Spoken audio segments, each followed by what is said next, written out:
Greetings and salutations, friends, and welcome back to the Sabbat World's Crusade, where today we are going to take a little bit of a deviation both from the wider strategic scenario and from our usual focal point of Ibrahim, Gaunt, and the Tanith first and only, and investigate another hero who tragically receives far less credit than the Colonel Commissar, despite his contributions to the Crusade also having been quite significant. But first, a little bit of backstory. After War Master Makarov had decided and subsequently announced that the Crusade would not focus its full attention on either the Gaur or Anakwana Sek, but instead split permanently into two fronts that would each engage one of the major chaos leaders, there was a lot of discontent. As we talked about last time, one of the nucleuses of this discontent was Lord Militant Sibon. He was not at all happy being relegated to a second front command, viewing it in essence as a demotion, and not at all without reason. For whilst the War Master had not done this at a complete whim, and he would eventually be justified and proven correct in his actions, this did not change the fact that the Second Front had become a dumping ground for many of those that the War Master wished to move out of the way. One of these commanders was General Andreas Carnhide, a man whose tragic tale we shall tell today. Carnhide was one of Slado's old faithful commanders, and had fought with him in the Kulan Wars before the start of the Sabbat World's Crusade. Slado had placed significant faith in the man as one of his most trusted pillars, someone who could be near guaranteed to carry out any task with a great degree of competency and efficiency. But this also meant that he became a supporting character for War Master Slado, whom, upon moving into the Sabbat world, tasked Carnhide largely with securing the vital rearward lines, upon which the Crusade in its early years entirely depended.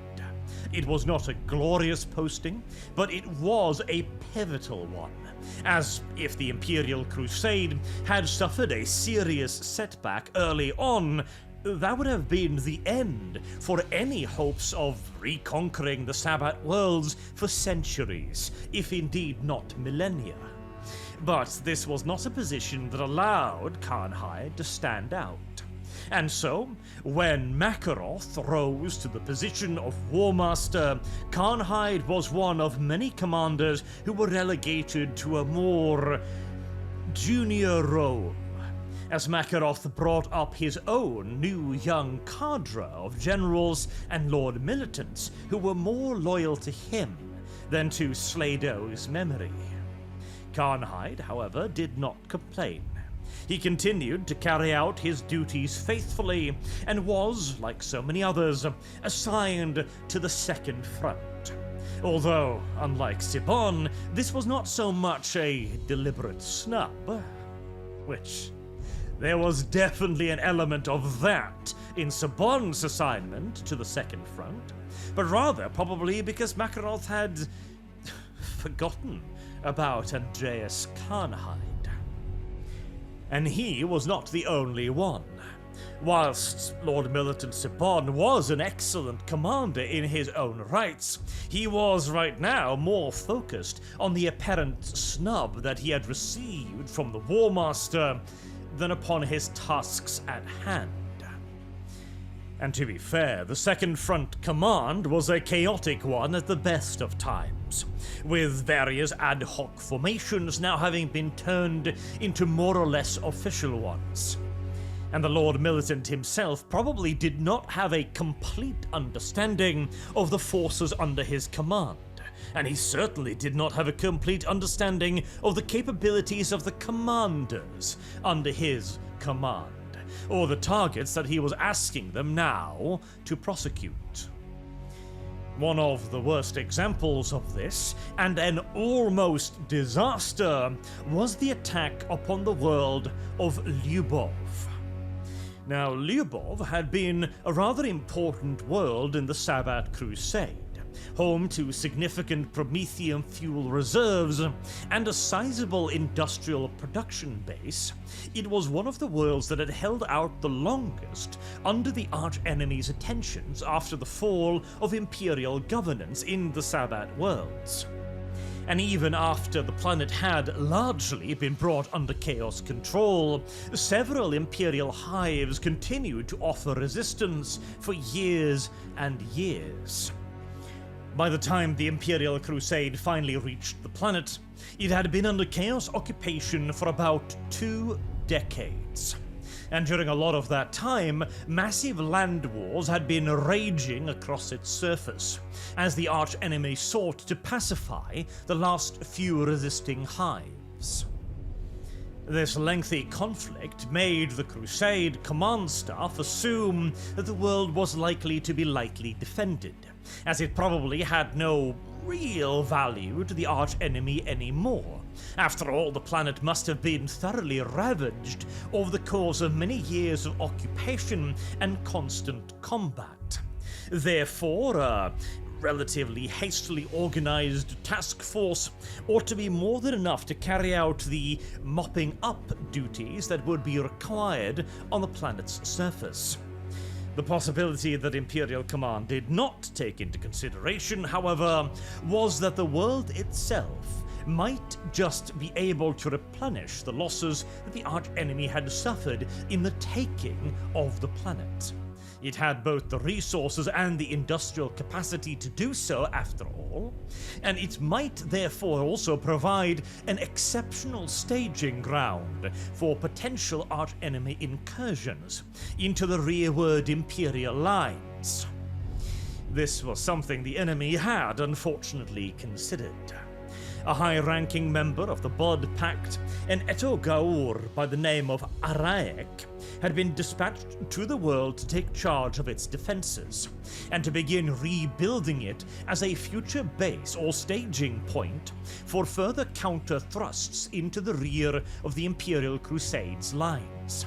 Even if they could not hope to repeat the decapitating stroke that had been attempted previously, such a threat would at the very least provide significant distraction to make sure that the Imperial Crusade could not focus in fully on either of the arch-enemy commanders. This again, however, was largely overlooked by Imperial Command. Lord Militant Sibon probably did not have the time or the mental capacity to take into consideration all of the varied circumstances of the countless planets, armies, and commanders under his command. He skim-read the information, saw that Lyubov had been ravaged by war for decades, and was now probably under a loose arch-enemy occupation, and dispatched the general that he could spare the most. An old general with very few significant achievements, and virtually none of them in recent memory, who had been saddled with occupation and garrison duties for the majority of the Crusade. A perfect commander for such a mission.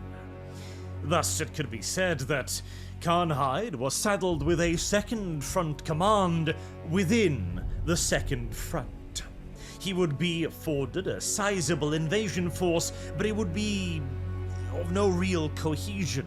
It would be whatever forces could be grab-bagged together from other existing expeditions, whatever portion could be sliced off into a new battle group at short notice. General Carnhide would also not be given any time to get to know his new commanders, much less so the men that would be serving under them again, and the various regiments that he was now asked to make the most of. And if indeed the engagement was to simply be a mopping up operation, then no problem, really. If anything, it would be an excellent way for a general to get to know his men against light enemy opposition where there was no real danger of his command suffering a serious defeat. A warm-up mission, an easing in to a unfamiliar command. But once General Carnhide arrived in orbit above Lyubov, it very quickly became clear that this was not going to be that.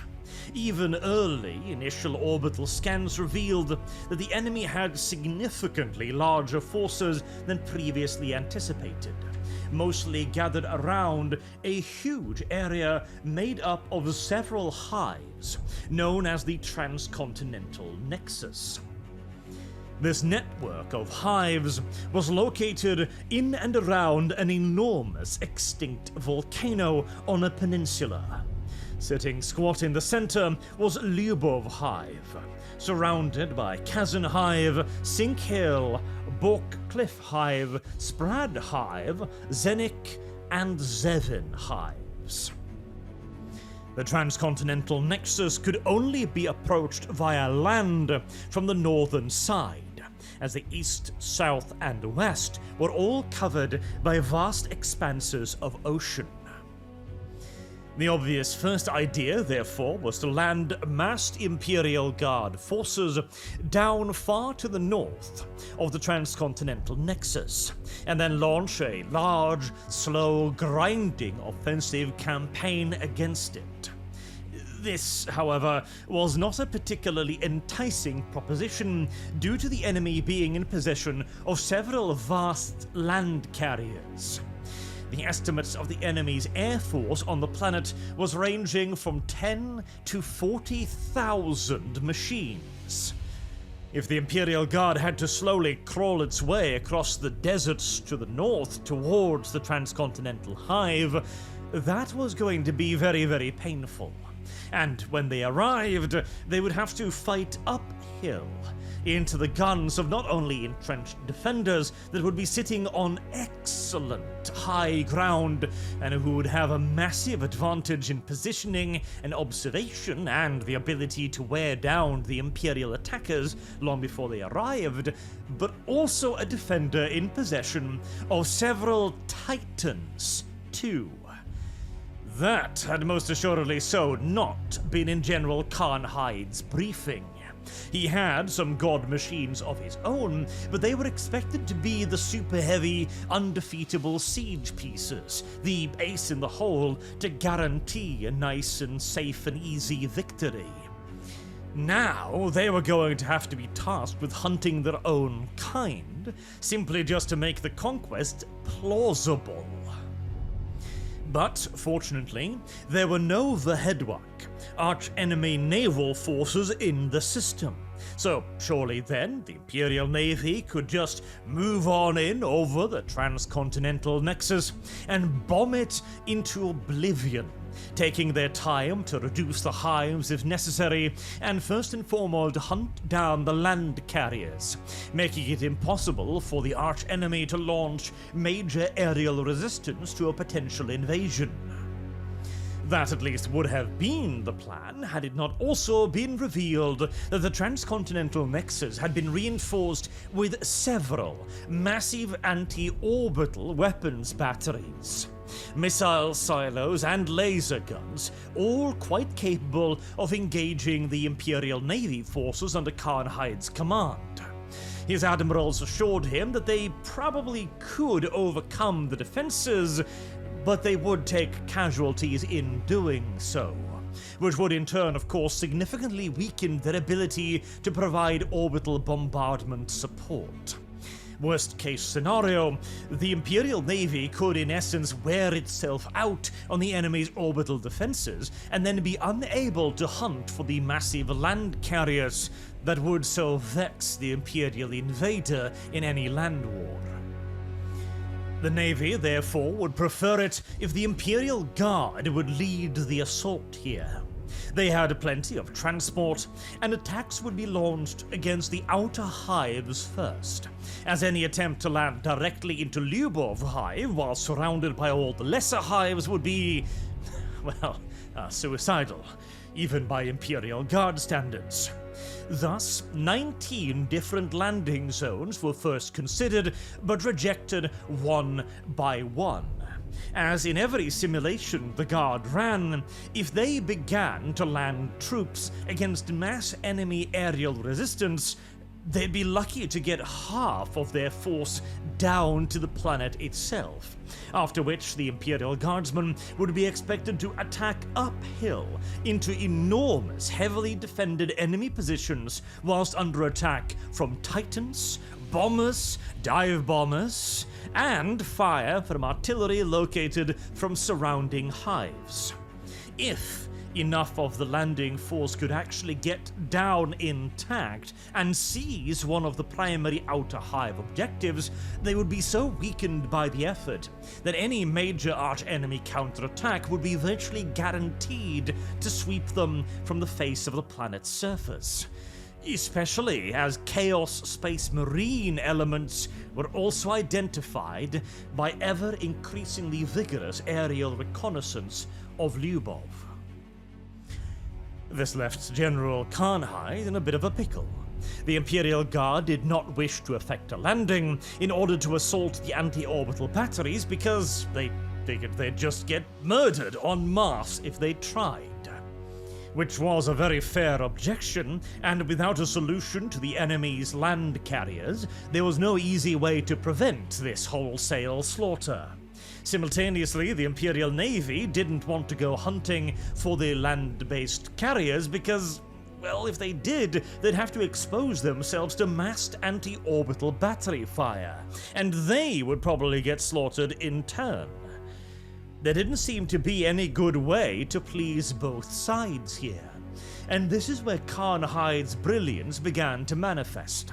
If he had a long-standing rapport with the commanders of the Imperial Guard and the Navy, then he would have been able to find ways to convince them, to make them work together. Mayhaps even a well-oiled military machine might be able to work hand in hand to find a solution to the problem that presented itself both to Navy and to the Guard.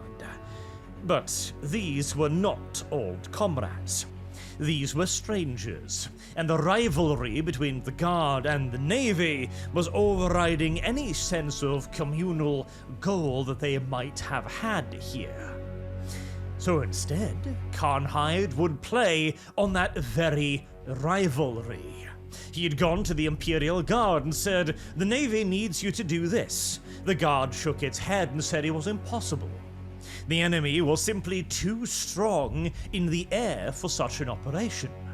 Carnhide took that response to the Navy and said, "The Guard doesn't believe you can protect them whilst they land." The Navy, predictably upset by this, said, "Watch me," and set about planning to do just that. It was going to require some unconventional thinking, however. Not normally a strength of the Imperial Navy, but their honor was at stake here, and how difficult could it be to secure aerial dominance over some tertiary backwater world? The Imperial Navy dispatched a massed aerial formation the day thereafter, 30,000 war machines, intended to secure first aerial dominance over the transcontinental nexus, and then launch bombing assaults on the hives themselves. This would no doubt force any arch-enemy aerial reserves up into the air, where they could be destroyed by the Navy's thunderbolts and lightnings. With a little bit of luck, they might even reveal the position of enemy land carriers, which could then be destroyed by further bombing raids or potentially from orbit. As, after all, if the Navy knew their exact location, they could brave the fire of the land batteries far more safely, destroy the land carriers, and then move out of the way before suffering any serious damage. That, at least, was the plan in theory. But the 8 massed waves of Imperial air power was met by over 40,000 Chaos Flyers. The initial estimates of the enemy's aerial power had been optimistic. And had the Imperial Guard attempted a landing, they would have been slaughtered before they could even have reached the ground. What Navy commanders at first thought would be a few days' worth of bombing here and there against a brutally overmatched enemy became a 15-day-long, drawn-out aerial brawl, with over 60,000 Imperial machines dedicated to the task. At the end of it all, the final estimate of arch-enemy air power was over 140,000 machines. Now, it is of course already a well-known fact, both amongst the ranks of the Guard and the Navy, that Imperial military intelligence is an antonym in the truest sense of the word. However, this was an unusually large fuck-up, even by their remarkable standards.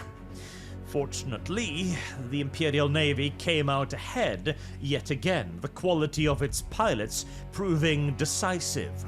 And after a little over 2 weeks of combat, the skies were sufficiently cleared to the point where an aerial invasion could probably be pulled off without crippling casualties, especially if the Navy could be convinced to continue its big blanket maneuvers of aerial superiority. However, this time it was the Imperial Guard's time to balk. They had watched the Imperial Navy move in and be surprised by the ferocity of the arch-enemy's resistance. They didn't want to be next, and they were also smarting a little bit at the idea of the Navy seizing all of the credit for this victory. Either they would begin their landing operations and run into minimal resistance, in which case it would be said that all the Guard did was land and look pretty, whilst the Navy did all of the heavy lifting, or they too would learn that Imperial intelligence had severely underestimated the enemy's strength and would get butchered on the ground instead of the air. Either way, they were hesitant to lead any attack on the transcontinental Hive nexus. Now, Carnhide no doubt played with the idea to merely send them in anyways, but he did have one more card to play. His battle group was sizable. He'd been given ample resources, he just didn't have a whole lot of way of actually wielding them effectively, as one of his greatest offensive tool was a significant Adeptus Mechanicus force that had been assigned to him.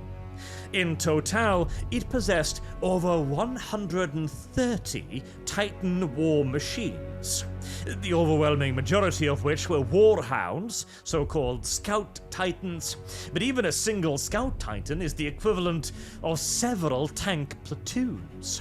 And they were also well supported with Adeptus Mechanicus Scitarii and other ground elements. If there was any battering ram in his arsenal capable of breaking open the door to the hives on Lyubov, this was it. However, the Mechanicus were in a particularly sourly mood. Now, the Mechanicus is of course technically not part of the Imperium. They are the Imperium's allies, and they had signed an agreement with War Master Slado to provide forces, both in terms of Titans and other war machines, to the Imperial Crusade. But they were starting to feel that they had been severely misled. Slado had overestimated the ease with which he could overrun the Sabbat worlds. The Mechanicus had been asked to stay on station for far longer than they had been told to, and they were now continuously being asked for more and more resources as well. More and more tanks, more and more aircraft, more and more ships, so on and so on. And worse still, this new War Master Makarov appeared to pay them no heed whatsoever. He seemed an arrogant type, not willing to engage with the Mechanicus on anywhere near the same cordial terms that Slido had. And to add insult to injury, these Mechanicus forces had been assigned to the second front. They weren't even allowed to use their fighting power at the front line, where it might actually make a difference. If you think Lord Militant Sibon was upset about being here, oh, you have not seen the Mechanicus. General Carnhide spent a great deal of time talking with the Mechanicus envoys within his battle force. He listened to their complaints carefully, quietly, and patiently, spending days in their company and lamenting that they found themselves in this unenviable position. Of course, he had complete sympathies with their woes. They were being asked to contribute too much, frankly, and at the second front as well. These were merely just mopping up operations. There was no real glory had. Lyubov was a sideshow at most, not worthy of the glorious attention of the Mechanicus. However, the War Master clearly disagreed. He must have thought that he had enough fighting force at the front. He'd already taken all of the best formations of the Titan Legions and the Mechanicus, after all. Now, that was a comment the Mechanicus was not going to let slide at all. They were just as good as anyone who had happened to have been assigned to the primary front.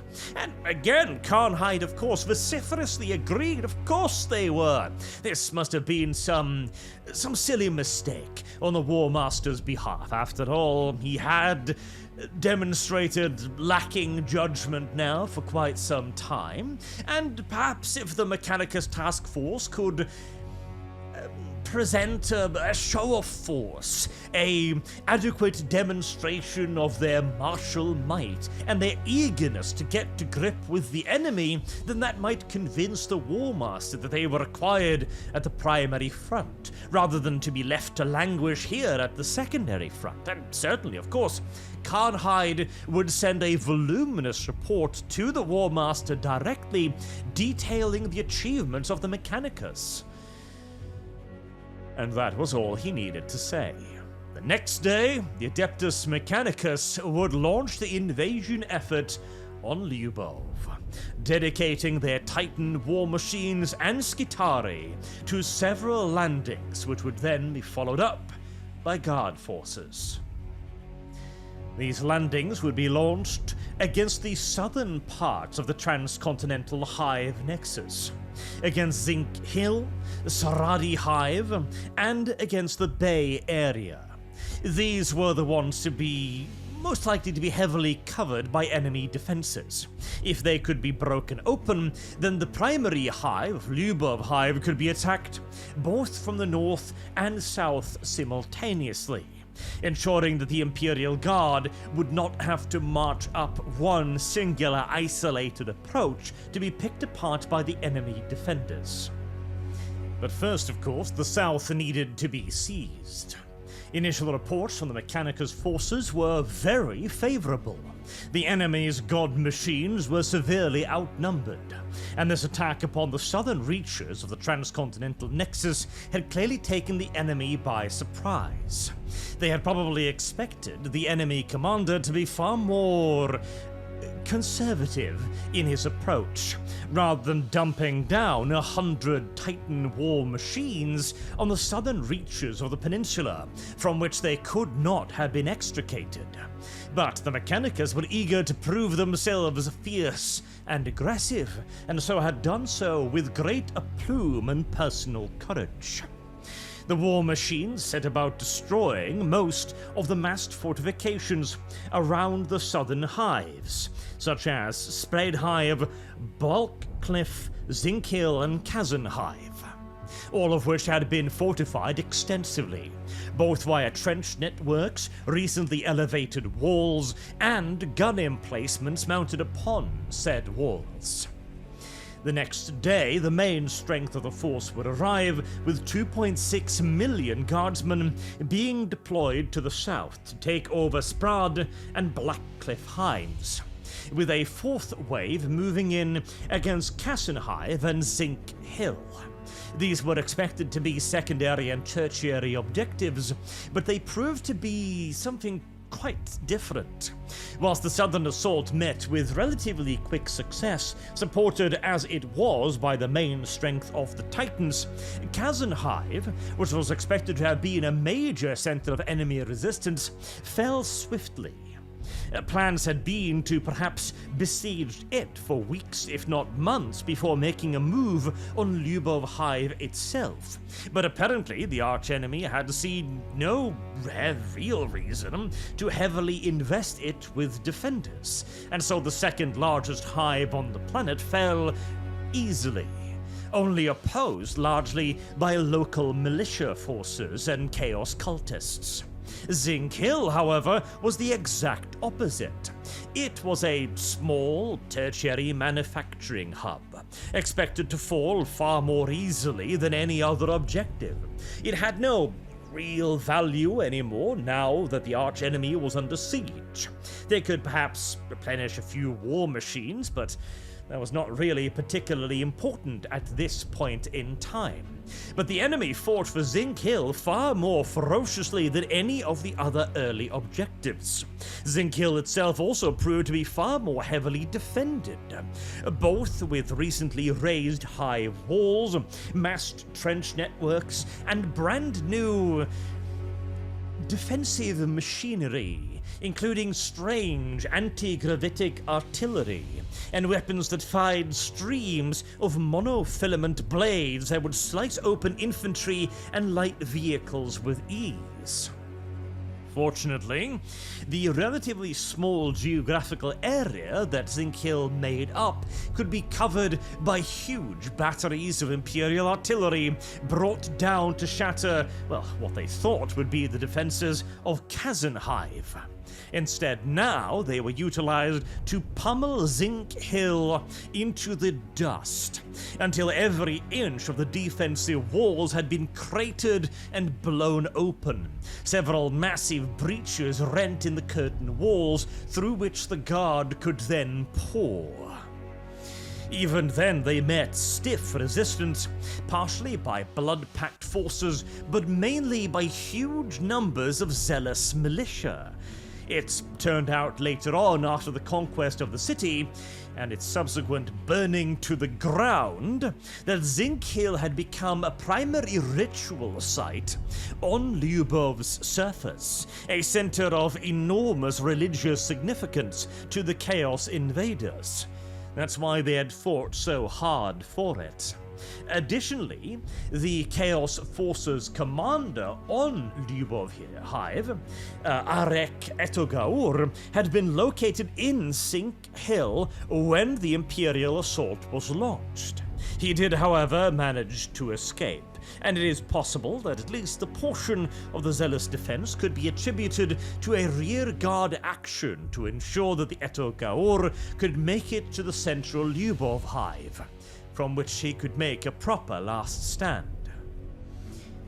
And it would probably be a pretty good one, as Lyubov Hive itself too had been extensively fortified. General Carnhide had been worried before the initial launch of the offensive that this might be too much for his, as he put it, army of pieces to handle. Luckily, the Mechanicus' influence upon the battle early on had dealt with a lot of the early entrenched enemies, and allowed the Imperial Guard to get down onto the surface of the planet fairly unscathed, and without suffering major casualties, except during the escalating conflict around the Zinc Hills. But now the main hive had to be assaulted, an enormous, towering mountain of metal and armored gun batteries. and there appeared to be no consensus as to what should be done to deal with it. Carnhide's Imperial Guard commanders came up with 3 principal plans. One was to strike to the left of the Hive itself, pushing towards the power farms and the main generators. If they could be taken offline, then at the very least a great deal of the Lyubov Hive infrastructure would be shut down. It seemed unlikely that the enemy would be silly enough to place their main defenses on the same power grid as everything else without a backup, but you never know. Regardless, it would allow the Imperial Guard to place themselves in a flanking position whilst also gaining an immediate advantage over the defenders. A second point of view was that instead of striking out at the power generators, the Imperial Guard should utilize the fall of Hive to their fullest advantage, driving around to the right of Lyubov Hive in a massed armored maneuver. This would have been impossible if Hive had still been occupied, of course, as they would have driven straight into a crossfire, but now they would only be under fire from Lyubov Hive itself, and any enemy armored forces that would move out to meet them in an open field battle. And the Guard commanders were more than confident that they could defeat any Chaos armored counter-thrust in an open, actual fair fight. This would then eventually also allow them to swing all the way around the north and encircle Lyubov Hive, allowing them to assault it from any direction whenever they wanted. And the third and final option was either to simply sit on one's arse and besiege the Hive until it ran out of the resources to defend itself, primarily via massive saturation bombardment to destroy all of its guns and walls, and also to simply launch massive escalades on the frontal side, the now southern side of Lyubov Hive, forcing the enemy to commit all of their reserves to a full frontal confrontation with the Imperial Guard, who could then destroy them with superior firepower, their titans, and the better training of the average Imperial Guardsman over that of a mere Chaos cultist. Carnhide had serious objections to each and every one of these plans, however. The attack towards the power farms were not guaranteed to really result in, well, all that much. It might divert some enemy reinforcements, it might knock out vital infrastructure, or it might do virtually nothing, depending upon how well the enemy had prepared themselves. There was no guarantee that Lyubov Hive's own power generators had not been massively upgraded, and could potentially be able to run the entirety of its defenses independently. When it came to the rightward flank, Carnhide knew that the enemy had managed to surprise his forces at every step so far. They had more aircraft than the Navy had assumed. They had better defenses than the Guard had assumed. And the areas in which they were weakest, they had proved to be the strongest. The assumption that the enemy could be easily defeated in an open field tank engagement, therefore, sat rather uneasily with General Carnhide. And the third option, to simply assault the Hive, well, as ridiculous as it sounds, in many ways it was actually the safest. By now, the Imperial Guard must have gained a serious numerical advantage, and they could effectively deploy the entirety of their army onto the battlefield. If they could force the enemy to face them head-on and batter them apart with their artillery and titans, well, it would guarantee a victory, even if it could also easily be a very, very expensive one. And then, of course, there was the problem of convincing his commanders to carry out whichever plan he chose, as so far they had not really proven particularly cooperative. Every step of the way, Carnhide had been forced to wheedle, to negotiate, to barter, to plead, and to prod his commanders into the actions he wished for them to carry out. And so instead of trying to do that again, but on an even larger and even more dangerous scale, he decided to give his generals their freedom. He would divide his army into 6 portions. The largest would be placed under him and would assault Lyubov Hive directly, as Carnhide would not give that responsibility to anyone else. Another 2 armies would carry out the flanking attack to the right.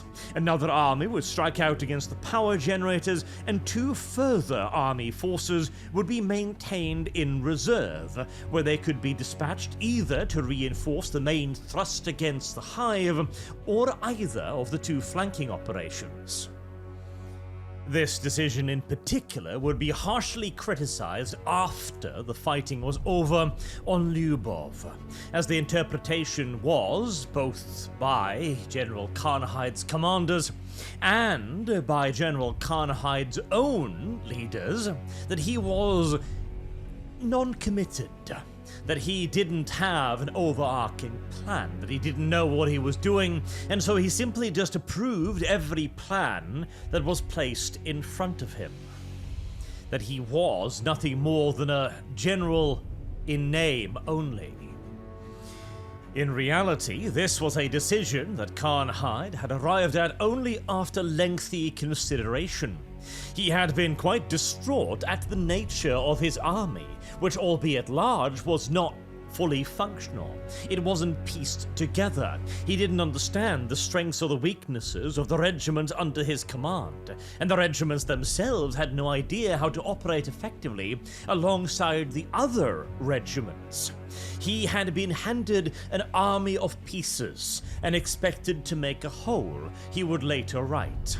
And so he decided that it would be better to retain pieces that functioned rather than a whole that might not function. And so by giving his pieces the opportunity to carry out their own plans, he would retain their individual combat strength, without needing to tie them up with one another, which may turn out to have been detrimental.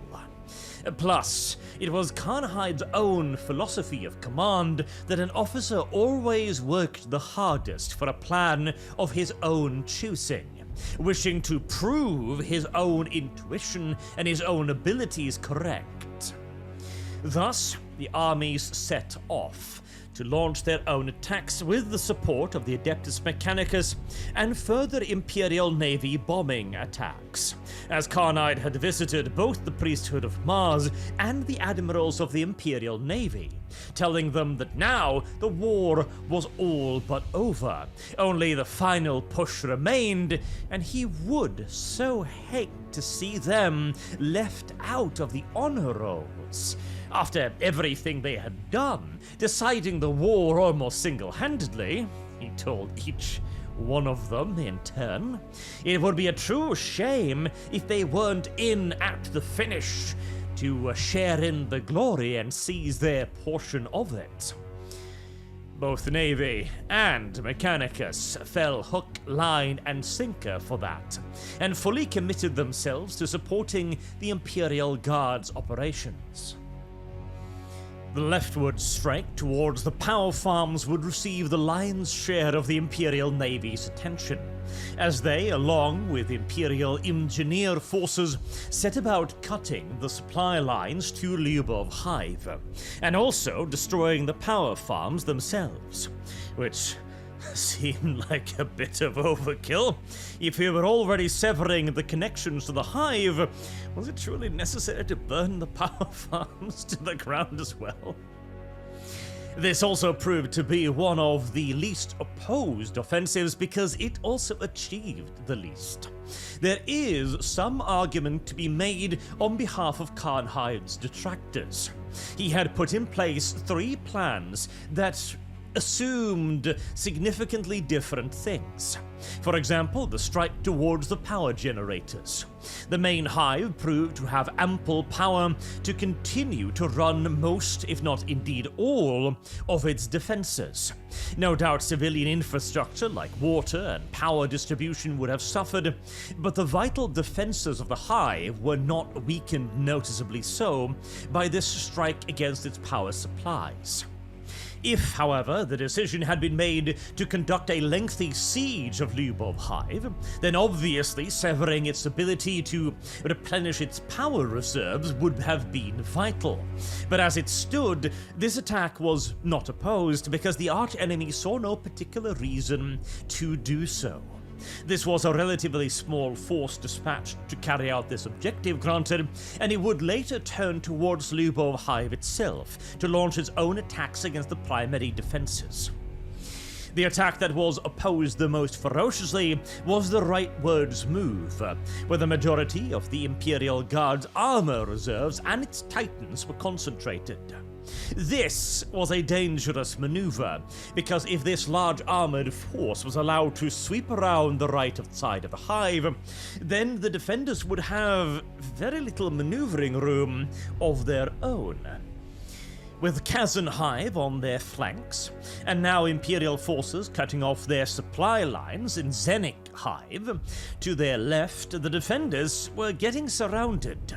They needed to halt one of these advances, and the most fruitful one appeared to be the major armored thrust, because if it could be dealt with, that would be a serious setback to the Imperial defenders, one that might very well force the attacking general to reconsider his commitment to the battlefield. The Chaos Forces also had the hope that they might be able to destroy the Guard in what the Guard presumed to be a simple fight. If all the Imperial armor was up against was cultist tanks in poorly repaired armored vehicles of mismatched patterns, they would no doubt have crushed them easily. But they were not up against mere cultists. What sallied out of Lyubov Hive was well-organized regiments of blood-packed armor that managed to engage effectively so the Imperial spearheads, causing severe casualties amongst their numbers, forcing their commander to call on General Carnhide for reinforcements. Carnhide, however, decided to refuse their requests to unlock further Guard troops, knowing that he would need them for the main push into the Hive later on. This too would be something that would be spoken about particularly illy in the reports that would follow the war. But Carnhide was proven correct in his assumption that officers would push the hardest to complete plans that they themselves had come up with. Within just a few more hours, the Imperial Guard armored commanders had managed to execute a brilliant flanking maneuver, pushing the blood-packed armor back up against Lyubov Hive, pinning them against its walls.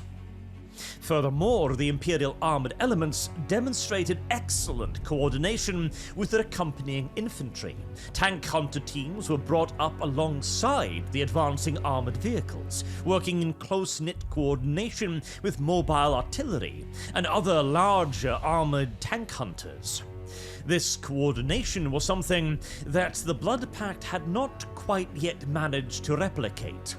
And whilst the Blood Pact was receiving ample supporting fire from Lyubov Hive, and from the surviving aerial elements and even some Titans, it was not enough to halt the drive to the right of the Hive, which began to cut apart the ever-dwindling numbers of Blood Pact armored divisions.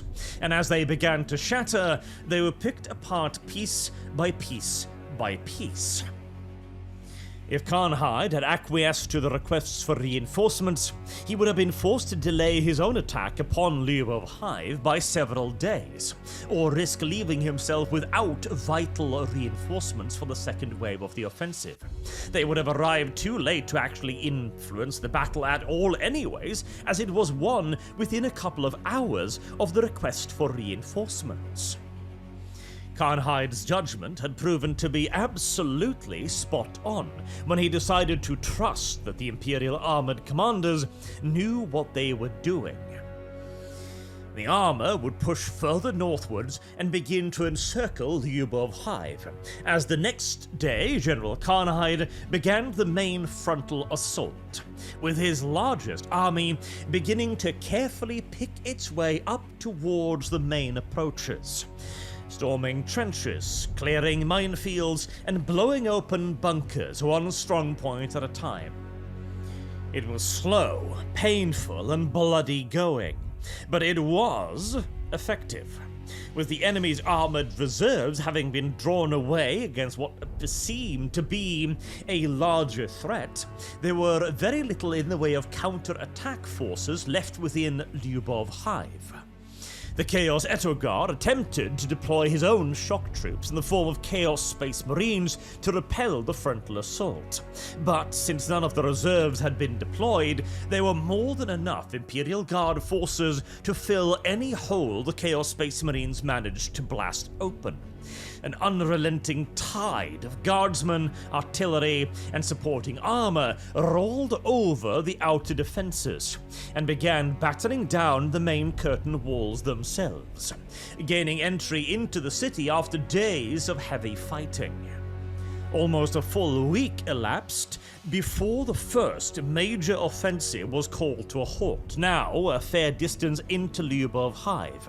A pause was called to bring up reinforcements, replace worn-out units, before continuing a mere 5 hours later. The battle for the Hive would continue to rage for quite some time against a huge number of dug-in defenders, majoritively Chaos cultists, as the planet had been in the hands of the archenemy for 2 decades. Virtually all of the civilian population had either been purged or turned to the Dark God's nefarious purpose. And then there were the Blood Pact, proving yet again that they knew a little bit too much about guard tactics. They understood how they cleared rooms, how they swept for ambushes, and found clever ways to circumvent the usual guard procedures and safety measures. Suicidal blood-packed warriors would hide behind false walls, waiting for the guardsmen to clear it, only to appear behind them, gunning down entire squads at a time. Suicide bombers would hide in the floors. Entire blocks would be mined and rigged to detonate and explode, trapping the guardsmen within in a cascade of bricks. As this torturous battle of de facto attrition continued, General Carnhide was often observed pacing, loudly cursing the name of the enemy Atogaur, as his men were burning and dying, and there was nothing he could do to stop it. He had to carry out this attack. Even now, additional Imperial Guard forces were surrounding the Hive and beginning to create further breaches. The more of the enemy's attention he could focus on the forward assault, the more of these breaches would be successful. The more new avenues of attack would be opened up. The thinner the enemy's reserves would be stretched, and in return, the easier the battle would become. But it was simple to tell oneself that this was all for the better in the long term. It was more difficult to fully accept it as people were dying by the thousands every hour. Efforts to hunt down and assassinate the enemy commander were ample, but very few met with any real success. It is difficult to hunt down an individual hiding in a city that is still, more or less, completely under his own control, but sooner or later, these efforts did also meet with success. Not before the majority of the enemy's army had already been defeated in the field, but Etogaur was eventually cornered and killed during the urban fighting. Unfortunately, the immediate success that had been seen in many other theaters of the Sabbat World's Crusade so far, with the collapse of the enemy after the killing or the destruction of their commander, did not happen here. Clearly, the Blood Pact had begun to take measures against being decapitated, as that had led to several of their more significant defeats in the Crusade so far. Carnhide had to clear the Hive the good old-fashioned way. One spire, one block, one room at a time. But as the northern armored elements smashed through the northern curtain walls, and the engineers who had finished burning the power farms also began making their way into Lyubov Hive, the end was now in sight. The last few remnants of the enemy's defenders were cornered, hunted down, and annihilated as safely as possible to minimize casualties now that the battle was all but actually over. Andreas Carnhide expected to receive plaudits for his efforts here at Lyubov Hive. He expected his command to be made permanent, and for his next mission to be hopefully a bit easier after getting to learn the various elements placed under his command. Honestly, he expected glory, finally, at long last, because this was a campaign well executed. He had been thrown into battle with an ad hoc detachment. He had defeated an arch-enemy force significantly larger than anyone had anticipated for it to be. He had effectively assaulted a hive city. Several hive cities, in fact, with a relative minimum of losses. Normally, the casualty rate of such operations can be measured in the dozens of percentages, after all. But far from receiving his just rewards, Carnhide was wildly criticized for the Lyubov campaign. The argument was made both externally and from inside his own army that Carnhide had largely abandoned all responsibility for the offensives, that he had allowed his own commanders to run around rampantly, doing whatever they wanted to do, that the various forces under his command had, through sheer coincidence, managed to win the day in the absence of supreme leadership. Nothing could, of course, be further from the truth. It was Carnhide who coaxed the Mechanicus into action. It was his diplomacy that made the Imperial Navy commit its valuable fighter reserves to a massive aerial campaign when they would normally not have seen any need for it, or not have risked it at all without accompanying orbital bombardments. Carnhide's only real failure during the entire campaign was allowing the engineers to go off and cut off power to the Hive without accompanying this with a suitably lengthy siege period as well. The enemy's reserves would have been drained, if not completely, then significantly, after a few weeks or months of siege warfare. The Guard had superiority in artillery, and the enemy's wall defenses had already proven susceptible to bombardment in the outer-lying hives, not to mention the Titan's ability to reduce the walls themselves. It may be that Carnhide did not want to risk a lengthy siege, for fear that the Mechanicus and the Imperial Navy would begin whining again and complaining, and perhaps even worst-case scenario, begin withdrawing their forces. Whereas if he launched an attack near immediately, he could count upon their continued zeal and fervor to continue to prove themselves. And even then, the flanking move into the power farms would eventually result in a third major breach of the Hive itself, and the opening of a third front line for the Chaos forces to defend.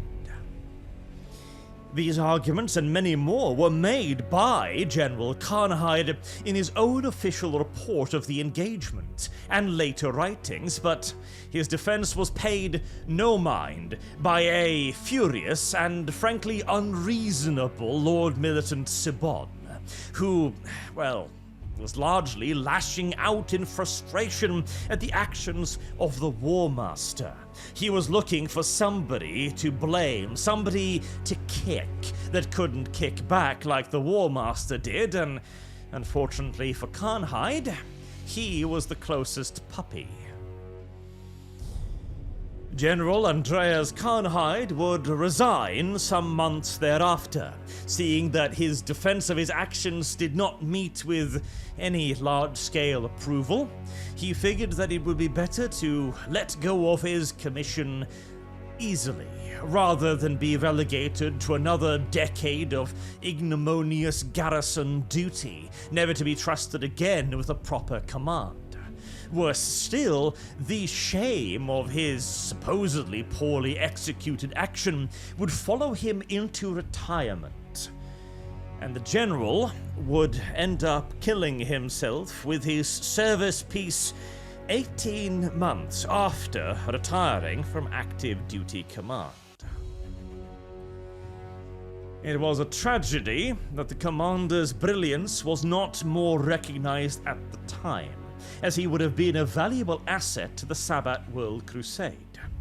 There is some small solace to be found that decades and centuries after his death, his achievements would be immortalized in an edition of the Tactica Imperialis, and would be widely distributed across the entirety of the Imperium. Countless up-and-coming generations of Imperial generals would read about Carnhide, realizing that he was a commander lambasted for no good reason, cast into ignominy without having deserved it, and that he had instead decided to make the best of a bad situation, to allow his pieces, as he put it, to function as pieces, instead of risking their destruction as a poorly tuned whole. General Carnhide's story is a tragic one, but this is all too often the fate of many an Imperial hero. Not all are as fortunate as our Colonel Commissar Ibrahim Gaunt, who has his successes praised to the stars and his failures largely forgotten. So the next time you think of illustrious Imperial commanders, spare a thought to General Andreas Carnhide, a man who did more than anyone could reasonably have expected him to do, with far less than most would have been granted in his situation. Until next time, I have been Arch. Thank you all very much for listening, and I hope to see you all again soon. Till then, have a good day.